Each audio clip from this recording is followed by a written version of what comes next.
अस्सलाम वालेकुम मेरी प्यारी बहनों, क्या हाल चाल है। अल्लाह ताला आपको खुश रखे, आपकी औलाद को आपकी आंखों की ठंडक बनाए।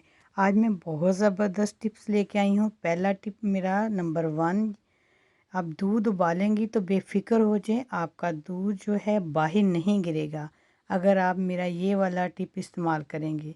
जैसे ही दूध को उबाला है फ़ौरन आप उसके ऊपर चम्मच रख दें, बाहर एक कतरा भी नहीं गिरेगा। आप ख़ुद ये इसको आजमाएं और फिर मुझे बताइएगा। ये देखें दूध उबला है लेकिन बाहर एक कतरा नहीं गिरा। इसी तरह आप अपना काम कर सकती हैं। जो भी आपने मीठा बनाना है बनाएं और आप बेफ़िक्र हो जाएं। दूसरा टिप कद्दू के मतलब है। आप कद्दू लेके आते हैं, वो बड़ा होता है, आधा हम रायते में डाल देते हैं, आधा हम संभालना चाहते हैं। तो उस संभालने के लिए आप एक फॉइल में लेके उसे अच्छी तरह लपेट लें और 2-3 दिन फ्रिज में रख दें, तो आपका ये कद्दू ख़राब नहीं होगा।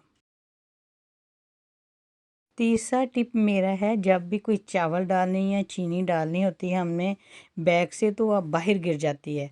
तो उसके लिए बेस्ट तरीका मैं आपको बताती हूँ, बहुत इजी तरीका है। आपके पास कोई पानी की बोतल खाली है, उसको आप काट लें और एक रबर बैंड की आपको ज़रूरत होगी। काट के तो फिर उसको लिफाफे के ऊपर चढ़ा के, ये जैसे मैंने आपको तरीका बताया है, ये देखें आप बैग ले लें और बैग में वो जो प्लास्टिक की बोतल आपने काटी है वो इसमें डालें और रबर बैंड चढ़ा दें अच्छी तरह इसके ऊपर अच्छी तरह चढ़ा के। बहुत इजी है और सेफ़ है, बच्चियाँ भी इस्तेमाल कर सकती हैं। जो बाहर गिर जाती कोई चीज़ तो वो नहीं गिरेगी। आप शुगर भी इस तरह डाल सकते हैं, चावल भी इस तरह, जो भी। ये देखिए कितना बेस्ट तरीका है, आराम से वो गिलास में पड़ रही है। इसी तरह आप ये यूज़ कर सकते हैं। फिर मुझे बताइएगा कि ये आपको मेरा तरीका कैसा लगा। आप इसको बंद भी करके अच्छी तरह सेव कर सकते हैं। हाँ, ये चौथा जो तरीका मैं बताने लगी हूँ, बाज़ लोगों को जो साफ़ करने वाले लिक्विड होते हैं उनसे एलर्जी हो जाती है।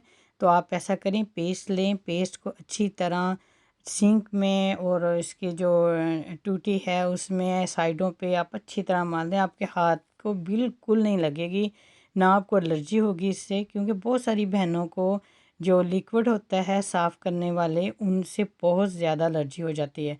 तो आप इस तरह इसको चमकदार बनाना चाहते हैं, आप देखेंगे कि इतना चमकदार हो जाएगा। आप इस तरह इसको सारी इसकी तरफ लगाएं, तो उसके बाद इसे अच्छी तरह धो लें। जब अच्छी तरह धो लेंगी, ये देखें, इसके बाद आपको इतना प्यारा रिज़ल्ट मिलेगा, इतनी चमक, ऐसे लगेगा जैसे आप अभी नई लेके आई हैं। ये देखें इतनी चमक आ जाएगी, सारी जगह पे चमक ही चमक होगी। आप ये वाला तरीका ज़रूर इस्तेमाल करें।